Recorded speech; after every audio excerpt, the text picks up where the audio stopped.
তো বন্ধুরা, আগামীকাল শুরু হতে চলেছে বাংলাদেশ বনাম পাকিস্তানের 2 নম্বর টেস্ট এবং এই টেস্টে কোন প্লেয়ার বাদ গেল এবং প্লেইং 11-এ কোন প্লেয়ার চান্স পাবে, কোন প্লেয়ার বাদ গেল, সেই নিয়েই আজকের এই আলোচনা। তো তোমরা এই ভিডিওটা শেষ পর্যন্ত দেখো এবং একটা সাবস্ক্রাইব এবং একটা লাইক করে দাও। তো বন্ধুরা, যদি বাংলাদেশের কথা বলি, বাংলাদেশের একটা প্লেয়ার কিন্তু চোট পেয়েছিল এর আগের ম্যাচে, মানে প্রথম টেস্টটা বাংলাদেশ সুন্দরভাবে জিতেছিল, সেই ম্যাচে একজন প্লেয়ার চোট পেয়েছিল, সাদমান ইসলাম।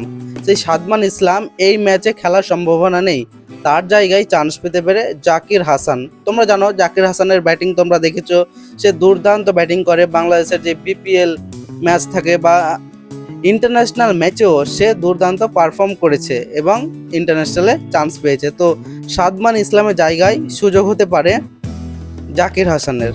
হ্যাঁ, এটাই অফিসিয়ালি খবর, সাদমানের জায়গায় খেলবে জাকির হাসান। আর যদি পাকিস্তানের কথা বলো, পাকিস্তানের বাবর আজম একটু কিছু সমস্যার জন্য খেলতে পারেনি প্রথম টেস্ট, কিন্তু এই 2 নম্বর টেস্টে বাবর আজমের ফিরে আসার সম্ভাবনা কিন্তু প্রবল এবং বাবর আজম কিন্তু এই 2 নম্বর টেস্টে খেলতে পারে। হ্যাঁ বন্ধুরা, বাবর আজম পাকিস্তানের 2 নম্বর টেস্টে বাংলাদেশের বিপক্ষে খেলবে, এটাই কিন্তু অফিসিয়ালি খবর।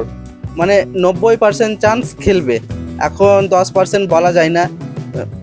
নিউজের সূত্র অনুযায়ী এবং অনেক জায়গায় অফিসিয়ালি যে খবর সেই সূত্র অনুযায়ী 90% চান্স বাবর আজমের ফিরে আসার, কিন্তু এদিক ওদিক হতে পারে। আর বাংলাদেশের অফিসিয়ালি এটা খবর যে সাদমান ইসলাম চোটের জন্য, হাঁটুর চোট আছে না কিসের চোট বলছে, তো এই চোটের জন্য খেলতে পারবে না, তার জায়গায় খেলবে জাকির হাসান। বাকি যে প্লেইং 11টা ছিল বাংলাদেশের, নাজমুল হোসেন শান্ত ক্যাপ্টেন, বাকি যেই যা ছিল সেরকমই টিম থাকবে। আর যদি পাকিস্তানেরও বলো, যা টিম ছিল, হ্যাঁ, বাবর আজমের জায়গায় এখন কে বাদ যাবে এটাই দেখার বিষয়। এটা এখনও অফিসিয়ালি খবর পাওয়া যায়নি, কিন্তু বাংলাদেশের সাদমানের জায়গায় খেলবে জাকির হাসান এবং বাবর আজমেরও ফিরে আসার পুরো সম্ভাবনা আছে। তো বন্ধুরা, ভিডিওটা এই পর্যন্তই। একটা লাইক করো, একটা সাবস্ক্রাইব করো এবং চ্যানেলটাকে একটু শেয়ার করে দাও। দেখা হচ্ছে পরের ভিডিওতে।